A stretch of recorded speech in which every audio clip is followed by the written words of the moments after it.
Hey guys, Dell from Davidson River Outfitters here. Today I'm going to be tying you a thin mint bugger. We're starting off here with a size 6 Daiichi 1710, or you can use a 1730 as well. 3X or 4X long streamer hook. I'm tying today in a size 6. You can tie these anywhere from size 2 down to a size 10. Works great as well.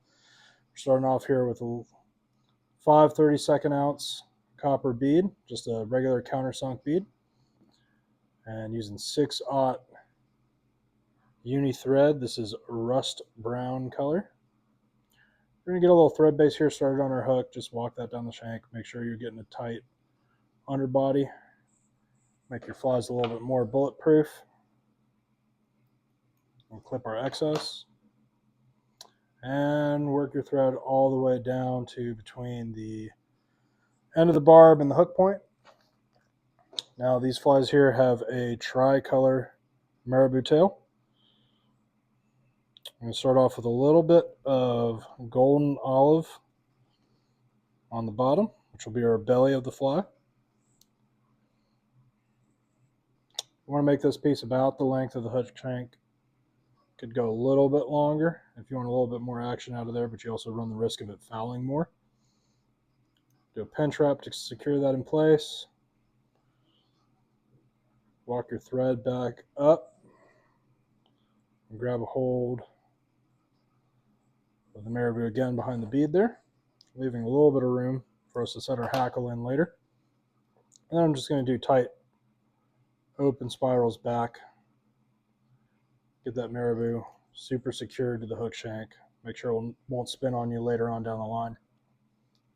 If that tail's getting in your way, just put a little saliva on your fingers, slick it back. All right, next color we're going to want is a bit of brown. Just take a pinch off a blood quill or use the tip of another marabou feather. If you want to be a little thrifty, taking a little pinch will definitely get more use out of your marabou there, especially because we're not going to be using a lot. This is just a little accent stripe between our base color and what's going to be our next color, which is going to be black.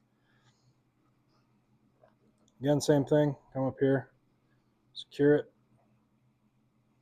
walk your thread back, open spirals, making sure to keep the marabou on the top of the hook. Come in here and delete those butt sections. Alrighty, for our last color in the tail, we're going to use some black marabou. I'm going to come in here and separate the tip out. I'm going to break the stem there. So give it a little bit more action to your tail. Let it flow a little bit nicer. If you don't have that stiff tip in there, kind of hinging the tail. Alrighty.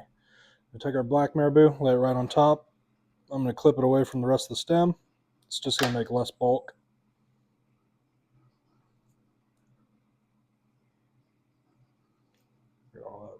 Match it to the same length as the other marabou you have in there. Open the pinch wrap. Secure it. Keeping it on top. And we're going to come in with some loose spirals, making sure everything's snug, tight down to the hook shank.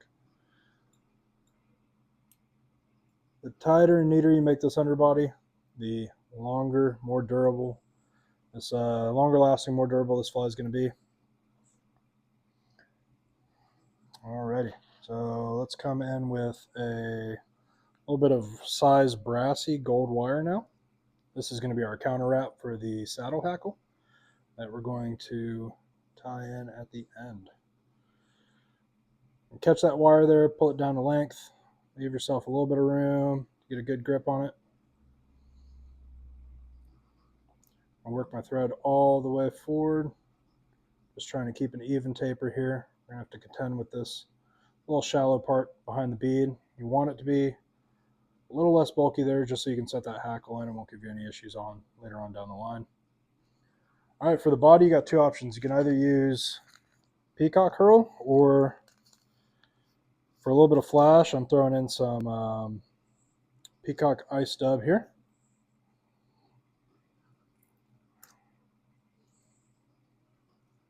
Just get a tight dubbing noodle on your thread.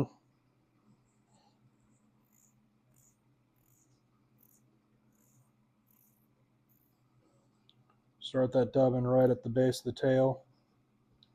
Work your way up.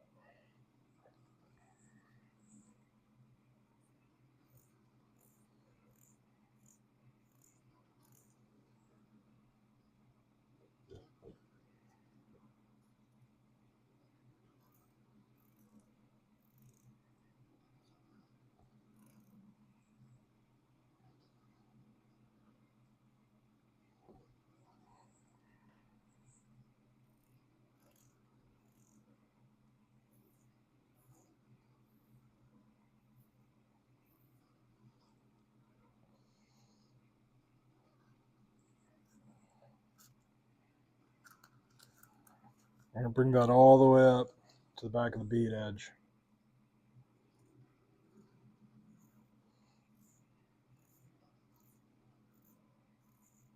One of the things that I like about using ice dub for the body as well, on top of the fact that it makes it just easier to tie, is the fact that the more you fish this fly, the more it gets beat up by fish teeth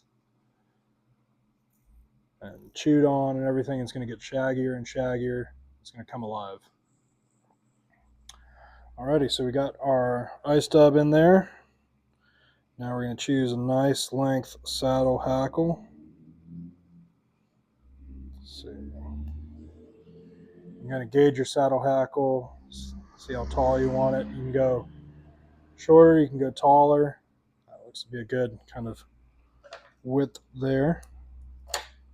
I'll trim off the base of it. I'll pull this fluff off the bottom here. You can leave a little bit in if you want that little bit kind of a chickaboo, marabou look at the front of the fly.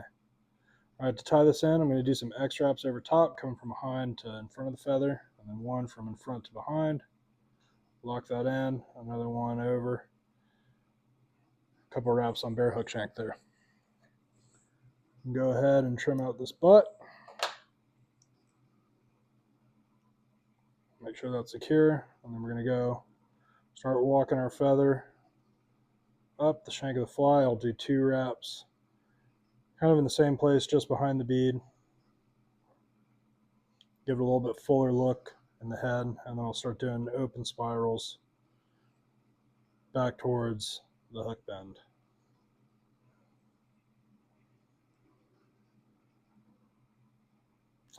All right, once we got it back there, we can take our wire and trap that hackle tip. We're just going to walk it through these hackles. Best advice for this, for not trapping stuff, is just act like it's not there. Just push through it. If you trap fibers, it's not the end of the world. We kind of overdressed this a little bit on purpose. The more you hesitate to bring that wire through, the more fibers you're going to end up trapping. All right, so get this to the front, just behind the bead.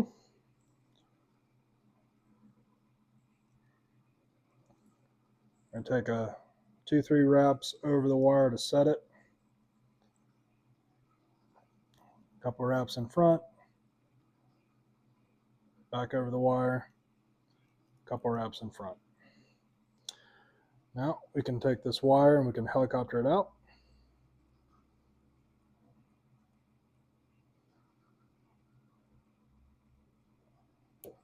Brassy's a little bit harder to break. Now preen these saddle hackle fibers back a little bit and just lay a little bit of a thread base there for a short little thread collar. Take our whip finish tool, hit it with a couple 3 to 4 turn whip finishes.